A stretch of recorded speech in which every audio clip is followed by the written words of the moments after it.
Hello दोस्तों, नमस्कार। आपका आरवी मानुषी पर स्वागत है। जैसा कि आपको पता है कि आपके पास एक माह से भी कम समय बचा है और उसमें आपको जीके में कितने नंबर लाने होंगे, कितने मार्क्स पर आपका चयन हो सकता है और कैसे आपको तैयारी करनी है या आपकी अंतिम रणनीति क्या होना चाहिए, उस पर विशेष फोकस करेंगे। जैसा कि आपको पता है कि सामाजिक और हिंदी यानी कि जो सब्जेक्ट है, मुख्य रूप से इनका जीके का पेपर दोबारा होने वाला है। और सामाजिक का जो जीके का पेपर आपके 21 दिसंबर को हुआ था, उस पेपर में आप देखोगे तो आपके संविधान के और दूसरी तरफ संविधान के तो है ही सही, साथ में ही अर्थव्यवस्था के यानी कि संविधान के यानी कि भारतीय संविधान के और अर्थव्यवस्था के जो प्रश्न पूछे गए, ऐसे प्रश्न पूछे गए शायद आपके आरएस या आईएएस एग्जाम में भी नहीं पूछे गए। यानी कि जो प्रश्न पहली बार देखे गए, लगभग इन प्रश्नों के कारण हम मान सकते थे कि उस पेपर में अभ्यर्थियों के लगभग जो औसत थे वो 50 से 55 के बीच थे। यानी कि लगभग कोई भी अभ्यर्थी ऐसा नहीं होगा जिसके इस जीके के पेपर में 70 क्वेश्चन सही हो, यानी कि काट पीट के यानी कि माइनस मार्किंग करा के इसमें 70 क्वेश्चन किसी के सही हो, यानी कि लगभग एवरेज देके जनरल के बच्चों की तो उसमें 50 से 55 के बीच में उनका जो औसत आ रहा था, यानी कि इतने ही क्वेश्चन सही थे काट पीट के। अब बात मैं यहाँ पर ये करता हूँ कि मान लीजिए सामाजिक विज्ञान में किसी बच्चे के कम नंबर आ रहे थे और जीके में उस समय जो आपके 21 दिसंबर को हुआ था, उसमें जीके में उसके 60 क्वेश्चन सही थे। कितने क्वेश्चन? 60 क्वेश्चन सही थे। फिर भी उसके जो कट ऑफ थी, यानी कि दोनों की जोड़ने के बाद में, क्योंकि उस समय आंसर किसी मिला ही लिया होगा आपने, तो उस समय जो आपकी कट ऑफ थी, मान लीजिए उस समय आपके पिछली बार जो कट ऑफ गई थी, उस कट ऑफ से भी आपके बहुत कम नंबर आ रहे थे। यानी कि जीके में शानदार क्वेश्चन पेपर हुआ था आपका, यानी कि शानदार क्वेश्चन सही थे, लेकिन सब्जेक्ट में कम थे और आपकी कट ऑफ पिछली कट ऑफ से भी कम थी, यानी कि बहुत कम नंबर डिफरेंस था। तो इस बार आपको तैयारी बिल्कुल भी नहीं करनी चाहिए। साफ बोल दूं मैं आपको कि इस बार आपको बिल्कुल भी तैयारी नहीं करना चाहिए, क्योंकि आप भी मान लीजिए जीके में बहुत अच्छी तैयारी करोगे और अच्छी तैयारी करने के बाद में फिर भी आप अच्छे नंबर लाओगे, तब भी आपका सिलेक्शन नहीं होगा। तो आपको मैं उन्हीं को सलाह दूंगा जिनको ये लगता है कि उनका विषय का पेपर ठीक हुआ है। ठीक का मतलब ये है कि अच्छा हुआ है, यानी कि अच्छा हुआ है और जीके में उनके नंबर ठीक ठाक थे, और जिनके कट ऑफ के आसपास, यानी कि जिनका कट ऑफ के आसपास मान लीजिए 15 से 10 क्वेश्चन के लगभग डिफरेंस था, यानी कि या तो 15 से ज्यादा नंबर ज्यादा हो सकते हैं, 15 से कम हो सकते हैं, यानी कि कुल मिलाकर उनके अगर 20 नंबरों का डिफरेंस आ रहा है, यानी कि 20 नंबर से कम आ रहे हैं, तो उनको तैयारी जी जान से करना चाहिए। ठीक है, ये समझ में आ रहा है आपको? यानी कि आपके 50 क्वेश्चन सही थे और आपके इसमें भी लगभग सही थे और आपके 15 से 20 क्वेश्चन का डिफरेंस आ रहा है, तो आपको जी जान से तैयारी करनी होगी, क्योंकि आपको एक ही पेपर देना है। और अब आपका टारगेट क्या होना चाहिए? क्योंकि मुझे लग रहा है कि अब संविधान और अर्थव्यवस्था के उतने हार्ड क्वेश्चन नहीं आना चाहिए जितने आपके पूछे गए थे। तो इस हिसाब से अगर आपके 50 क्वेश्चन सही थे तो आपका टारगेट क्या होना चाहिए? पहले तो आपका टारगेट है, वो टारगेट आपके 100 में से 100 ही होना चाहिए। यानी कि जैसा कि आपको देखा होगा कि एक अभ्यर्थी जिसने आपने देखा होगा बहुत वायरल हुई थी वो फोटो, रिट 1 फर्स्ट लेवल में एक अभ्यर्थी के 289 नंबर आए थे। कितने में से? 300 में से। कितने? 289, माइनस मार्किंग होते हुए भी 289 नंबर आए थे। यानी कि आप मान सकते हो कि उसके यानी कि 100 में से कितने क्वेश्चन सही होंगे उसके? ऐसे तो 150 क्वेश्चन हुए थे, तो 150 क्वेश्चनों में से देखिए आप उसके कितने क्वेश्चन सही हुए होंगे, यानी कि उसके 145 क्वेश्चन ज्यादा सही हो गए। तो फिर आपके 100 में से 100 क्वेश्चन सही क्यों नहीं हो सकते?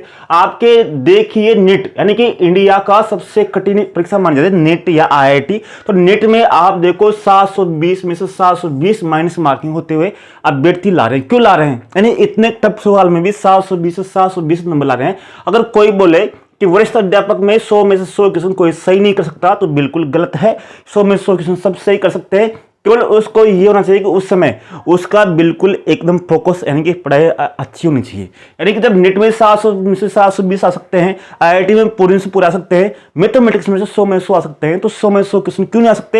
यानी कि हमारा लक्ष्य तो केवल 100% पे होना चाहिए, चाहे हमारे फिर बाद में 80 क्वेश्चन ही सही हो। ठीक है, क्यों बोल रहा हूँ? बोल इसलिए रहा हूँ क्योंकि अभी आपके पास 1 महीना है और 1 महीने में तो आप कुछ भी कर सकते हो। मैं आपको बता रहा हूं कि एक दिन में भी कुछ भी हो सकता है। एक दिन मान लीजिए आप एक दिन 15 घंटे पढ़ के देखिए, एक दिन में 15 घंटे पढ़ के देखिए और 15 घंटे में कितना मैटर पढ़ते हो आप, फिर आपको लगेगा कि मैं तो कुछ भी कर सकता हूं। आपके अंदर इतना कॉन्फिडेंस आ जाएगा कि मैं इनको फाड़ के फेंक दूंगा। किसको? एग्जाम को ही फाड़ के फेंक दूंगा, इतना आपके अंदर कॉन्फिडेंस आ जाएगा। और मैंने भी कोशिश की है कि आपके जो पेपर है, पेपर के लिए पूरी जी जान लगाने के लिए, क्योंकि पिछली बार हमारे अनेक विद्यार्थियों ने, जिन्होंने हमसे जुड़े हुए थे, पिछली बार अनेक अभ्यर्थियों के बहुत अच्छा क्वेश्चन हुआ था, पेपर हुआ था, बहुत मैसेज आए थे। तो इस बार भी मेरा यही उम्मीद है कि इस बार मैं सिलेक्शन तो दिला के ही रहूंगा बहुत से बच्चों को, और झंडे गाड़ के रहूंगा। यानी कि अब आप मैसेज करो नहीं करो, बाद में चेंज होने के बाद में वो अलग बात है। यानी कि आपको ये देखना है कि आपको जीके में अब आप कितने भी नंबर ला सकते हो। इस क्राइटेरिया से दूर रहना है कि इतने क्वेश्चन सही नहीं कर सकते, बिल्कुल कर सकते हैं, बस आपकी स्टडी के ऊपर है। अगर आपकी स्टडी अच्छी हो गई तो आपको कोई रोक नहीं सकता। दूसरी बात करता हूं हिंदी की। अब हिंदी का पेपर था 22 दिसंबर को, तो हिंदी का पेपर में आपके बिल्कुल सिंपल था, संविधान भी सिंपल दे दी, अर्थव्यवस्था भी सिंपल दे दी। इस कारण उसमें जो क्राइटेरिया माना था हमने 60 क्वेश्चन का माना था, यानी कि 60 प्लस आराम से उसमें आ सकते थे। और हिंदी और संस्कृत का जो पेपर होता है वो भी थोड़ा सब्जेक्ट का सिंपल होता है। इस कारण जीके में अगर मान लीजिए इसमें भी इस तरह से देखेंगे कि किसी अभ्यर्थी के मान लीजिए जीके में अधिक नंबर आ रहे थे और सब्जेक्ट में कम नंबर आ रहे थे, फिर भी वो कट ऑफ के आसपास नहीं था उस समय, तो उसको तैयारी नहीं करना चाहिए। देखो मैं तो स्पष्ट बात यही बोलता हूं कि उसको नहीं करनी चाहिए, अभी भी समय है। उसको आरएस की, असिस्टेंट प्रोफेसर की, आप बहुत सी वैकेंसी आ रही है उसमें तैयारी करनी चाहिए। और सबसे बड़ी फायदा यह है कि अभी आप तैयारी करोगे तो आपका जो जीके का पेपर है इतना शानदार है कि आपके उसमें पूरा, चाहे आरएस हो, कॉलेज लेक्चर हो, पुलिस हो, पटवारी हो, जितने भी एग्जाम है वो सब एग्जाम में आपके जीके आती है। और जो जीके आपके सेकंड ग्रेड में आती है वो इतनी लाजवाब आती है, इतनी इस तरह आती है कि उस जीके से आप किसी भी एग्जाम को फाइट कर सकते हो। ठीक है, तो आपके सोने में सुहागा है। इसके लिए आपको कितने नंबर लाने ही छोड़ दीजिए, कम से कम आपका टारगेट 80 क्वेश्चन होना चाहिए। और 80 क्वेश्चन पर आपको चैलेंज कर रहा हूं कि आपका क्वेश्चन सिलेक्शन निश्चित है, क्योंकि अभी वही अभ्यर्थी पढ़ रहे हैं। बहुत से अभ्यर्थी तो सोच रहे होंगे क्या है क्या नहीं है। उन बहुत से अभ्यर्थियों में से क्या बताऊंगा आपको, सेकंड ग्रेड में क्या देखना है आपको, लगभग 95,000, कितने, 95,000 के लगभग अभ्यर्थियों का चयन किस में हो चुका है, रिट में, क्वालिफिकेशन में हो चुका है। लगभग 12,000 अभ्यर्थियों का चयन फर्स्ट ग्रेड में हो चुका है डॉक्यूमेंट वेरिफिकेशन के लिए। यानी कि जो आपके मोस्ट इंटेलिजेंट अभ्यर्थी थे वो अब डॉक्यूमेंट वेरिफिकेशन में लगे हुए हैं। उनको कोई मतलब नहीं, मान लीजिए आपका सिलेक्शन हो जाए तो आपका मूड बिल्कुल भी नहीं लगा किसी एग्जाम में तैयारी करने में। यानी कि अगर आपका रिट में, फर्स्ट ग्रेड में, दोनों में चयन हो चुका है तो बहुत अच्छी बात है, और नहीं हुआ है तो और सोने में सुहागा है।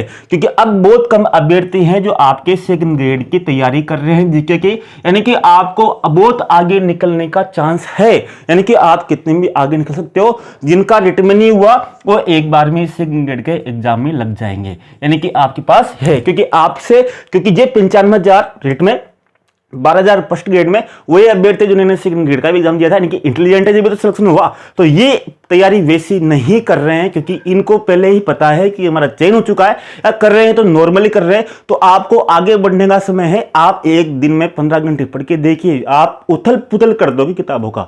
आप हमारा कोर्स ज्वाइन करके देखिए, आपको पता लगेगा कहां से कहां पहुंच गए आप। यानी कि मैं ये नहीं कह रहा कि आप हमारा कोर्स ही ज्वाइन कीजिए, आप किसी भी का कोर्स का ज्वाइन कीजिए, या कर लिया होगा और अच्छी बात है, लेकिन जो हम पढ़ा रहे हैं उनको पढ़ा के क्वेश्चन देखिए कि क्वेश्चन किस तरह से पूछे जा रहे हैं, किस तरह से हल किए जा रहे हैं। तो ये आपको देखना है, आपका माइंड सेटिंग करना है, आपको किस तरह से आपके क्वेश्चन पूछे जा रहे हैं और कहां से उठाए जा रहे हैं, ये आपको जरूर देखना है। तो मेरा कहना यही है कि आपका टारगेट 80% होना चाहिए इस बार, चाहे कैसा भी क्वेश्चन आएगा वहां से, जहां सिलेबस है आपका, सिलेबस से बाहर एक भी क्वेश्चन नहीं जाएगा। जय हिंद, नमस्कार दोस्तों।